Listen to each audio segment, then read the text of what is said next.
Hello and welcome to Big Dash Knows. Big Dash knows what? New York Giants football. Let's go. You see the thumbnail. I decided to do it a little bit different for this video. This video, I'm going to be reacting to some of the headlines that I've been seeing over the past few days, maybe the past week. But it's New York Giants headlines. Shout out to the Giants content creators out there. Shout out to the Giants community. You know, stronger together. You already know how it is. Support your fellow Giants content creator. And yeah, so I'm going to get into some of the headlines that I saw. Some good, some not so good. You know, well, one not so good. But a lot of the stuff is positive that I'm seeing. And whenever I see positive news, you know, in regards to the New York Giants, you know, I'm happy to see things like that. And I just wanted to talk about a couple of things. Not even a couple of things. I think it's 5 things that I wanted to comment about. But before I go ahead and get into this video, go ahead and hit that like and subscribe button. Hit that share button. The channel is growing, and it's all because of you guys. I'm on the road to 10K subscribers right now. I just crossed the 5,000 mark, but got to set some high goals if you plan on reaching them, right? Absolutely. So first, the first thing that I saw, right, I saw the post from the Fireside Giants, and the title of it was Cordell Flat was named to the CBS Sports 2024 NFL All Breakout Team. And you already know, as a New York Giants fan, knowing the question marks that we have on defense, and CB2, cornerback number 2, being one of those question marks, knowing that Cordell Flat is penciled in as the starter right now, I like reading this. I like seeing this. Cordell Flat, possible breakout player for 2024. I'm hoping so. One thing we know about Cordell Flat, does not lack the effort. Has made some plays in the past. Can he be more consistent? That's the biggest thing with Cordell Flat. Also, he's super skinny. Can he gain some more weight? I think right now we're seeing exactly what he's going to be. 6'2", about 180 pounds, maybe 185 pounds, but he has the length to be a cornerback. But does he have the strength to be an NFL cornerback, or a dominant NFL cornerback? Because he is already an NFL cornerback and a possible starter going into the 2024 season. But that's something that I like seeing, that somebody else views Cordell Flat as a possible breakout player for 2024. That's music to my ears as a New York Giants fan, especially the way that we're thinking. There's rumors of us, being in the mix for Xavier Howard and stuff like that. Stephon Gilmore's another name people throw out there. Adoree Jackson possibly re-signed and stuff like that. There's still a lot of question marks. People are not quite sure or sold on Cordell Flat. You guys know how I feel about it. We need to stop signing over our draftees. And if Cordell Flat, 3rd round pick in the 2022 draft, go ahead and get this man a chance to earn his spot, keep his spot, and be a player, for the long run. So that was the first thing I wanted to comment. Again, that was from Fireside Giants. I think the next 2 are from Fireside Giants as well, or I scrolled down and saw them post. Saw the post from Fireside Giants. So the second one is going to be Tyrone Tracy, right? They said, will he be the starting running back by the end of the season? That's a good question. I think one thing about Tyrone Tracy, I did a video on Tyrone Tracy. Shout out to Tyrone Tracy. Has a lot of supporters in the fan base for sure. Tyrone Tracy is one of those surprise players, right? He could end up being a key point to what this offense can do. Obviously, we signed Devin Singletary. We got him a young veteran, from the Texans. Solid numbers, throughout his career. Has not cracked 1,000 yards yet, but pretty solid, with almost being right there at the cusp of 1,000 yards. Can he do that with the New York Giants? Hopefully so. But Tyrone Tracy adds a extra layer or level of explosiveness that the New York Giants, I can't say that the New York Giants haven't had, because we had Saquon Barkley, but when Saquon Barkley left, Tyrone Tracy is that next, player in the running back room that could be one of those explosive type players. He has, that type of skill set to be explosive. So will I be surprised if Tyrone Tracy was a starting running back by the end of the season? Absolutely not. I will say this. I still think no matter who the starter is, it's going to be running back by the committee. I don't see one guy getting, like 80% of the snaps or something like that. I can see it being a nice split, for the running back committee. And I'm thinking 3 guys make up that committee. It's going to be Devin Singletary, Tyrone Tracy, and also Eric Gray. And that's where I have it right now. Again, we have not started training camp yet, but that's where I see it right now. And no, I wouldn't be surprised if Tyrone Tracy ends up being the starting running back, and I actually hope he does. We have Devin Singletary. I believe that's a 2-year deal, maybe a 3-year deal. I got to go back and check that. But we drafted Tyrone Tracy. We drafted him for his explosive, big play type of ability, and I wouldn't be surprised if Tyrone Tracy ends up being a starter for the New York Giants at the end of the season, or by the end of the season, I should say. The next thing, also from Fireside Giants, it said that ESPN ranked the Giants 13th for players under 25.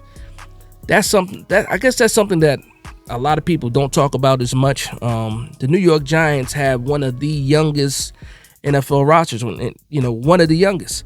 And when you look at some of the names that are 25 and under, it's pretty much all the players that the fans have high expectations. Let me just run down the list of some of these guys.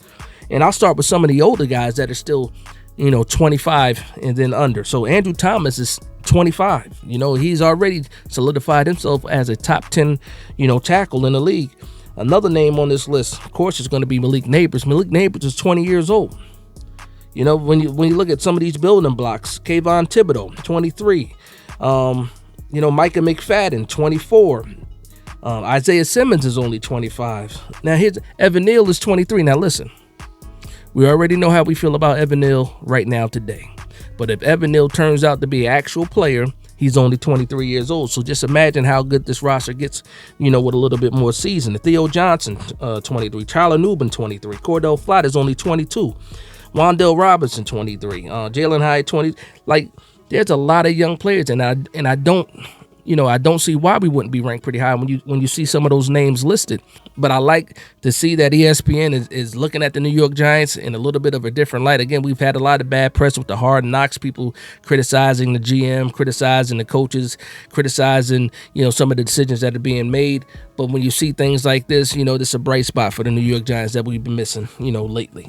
All right, so the next thing is going to be Dexter Lawrence being ranked 3rd best defensive tackle. And this is voted on by league execs, coaches, and scouts. So Dexter Lawrence, the 3rd best defensive tackle in the NFL. And he is behind Chris Jones, is ranked number 1, and Quinnen Williams is ranked number 2. Now, let me tell you something right now. I'm putting Dexter Lawrence above Quinnen Williams. Why? Because of my Giants bias. But I really do think that Dexter Lawrence, is a better defensive tackle than Quinnen Williams. Now, Quinnen Williams probably had a little bit more success early on. Actually, I know he had more success early on than Dexter Lawrence. Dexter Lawrence really came on in the 2022 season. That was his breakout year. And then also 2023, he built off that. Quinnen Williams has been a star since he got to the Jets. So, I mean, that's one thing I would say. But just, me, I gotta look at the facts. I gotta look at the stats. And I'm looking at Dexter Lawrence, right? So I went to PFF just to look up, some of the stats for these guys. So I'm just going to put the side-by-side Dexter Lawrence and Quinnen Williams, some of the stats that they had. So Dexter Lawrence had 37 tackles. These are solo tackles. Quinnen Williams, 42 tackles. So Quinnen Williams is winning in the tackles department as far as solo tackles. Dexter Lawrence had 12 assists. Quinnen Williams had 11 assists. Dexter Lawrence had 6 sacks. Quinnen Williams had 6 sacks as well. Dexter Lawrence had 45 hurries, QB hurries, and Quinnen Williams had 53 hurries. Dexter Lawrence had 65 total pressures, and then Quinnen Williams had 70 total pressures. So I was proven wrong by the stats. Again, I'm still riding with Dexter Lawrence as the DT number 2 behind Chris Jones. But you look at some of these stats, and Quinnen Williams is edging Dexter Lawrence, in some of these stats. Then I went to the grades. So I went and looked at the grades as well. And I pulled up the grades, and then side by side I have Dexter Lawrence. He had a 92.9 overall grade from PFF. Quinnen Williams had a 90.6, so he's leading that department. Rush defense, Dexter Lawrence had a 89.5 versus Quentin Williams 90.4. So Quentin Williams slight edge for him. And guess what? We already know that New York Giants run defense was not up to par last year. But with that being said, Dexter Lawrence still right underneath Quentin Williams with an 89 versus Quentin's 90. And then pass rush, we got 92.6 from Dexter Lawrence and an 84.5 from Quentin Williams. So right now, when you look at the overall grades, Dexter Lawrence is the better defensive tackle versus Quentin Williams. And again, stat-wise, you see Quentin Williams edging with the numbers, but as far as the grade, Dexter Lawrence is winning as far as the grade, for those rankings. But again, Dexter Lawrence, number 2 on my list. I will give the utmost respect to Chris Jones. Chris Jones is lights out, and that's the only guy I'm putting in front of Dexter Lawrence right now. And then the last headline, this was coming from GOAT NYG on Instagram. It says Brian Daboll. This is according to CBS Sports, or what CBS Sports put out there. He is the 21st ranked head coach in the league. So Brian Daboll goes from being coach of the year in 2022 to being ranked 21st after his second season. And guess what? Rightfully so. The New York Giants only won 6 games last year. So do I expect him to be in the top 10 of coaches? Absolutely not. Top 15 of coaches. I didn't expect him to be all the way into the 20s, but when you have a record the way it is, if we're just speaking facts, when the record is what it is, when the gameplay is what it is, you can't expect the coach to live off of what he did in 2022. But I will say this: take that ranking as motivation, Brian Daboll. You're ranked at 21st. You were at the highest of highs, being the coach of the year 2 years ago, and right now you're on the back end as far as coaches go. Not the very least, or not in the very, very back, but you fell. But this is a chance to your third year as head coach for the New York Giants. This is a big year for you to show improve and make this team, or I should say, carry this team, to the next step or the next level of where they can be. And I'm always going to root for Brian Daboll because I do believe he's a great head coach, and he can tap into that greatness this year. I saw what he was able to do with a Tommy DeVito, able to win 3 games with Tommy DeVito. A lot of people can say that the defense helped out a lot, but still, Tommy DeVito did make some plays, and Brian Daboll got him ready for Tommy DeVito to go from pretty much not throwing a pass against the Jets to going on a 3-game winning streak.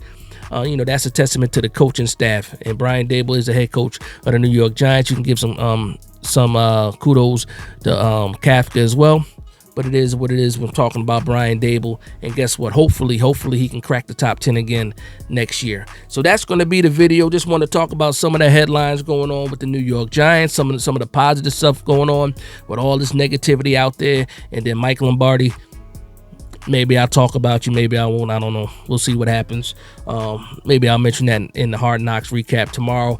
But right now, this is the video. I want to thank everybody for vibing with me. Please like, comment, and subscribe. And from one Giants fan to another, this is Big Dash Knows, Big Blue Nation. Let's go.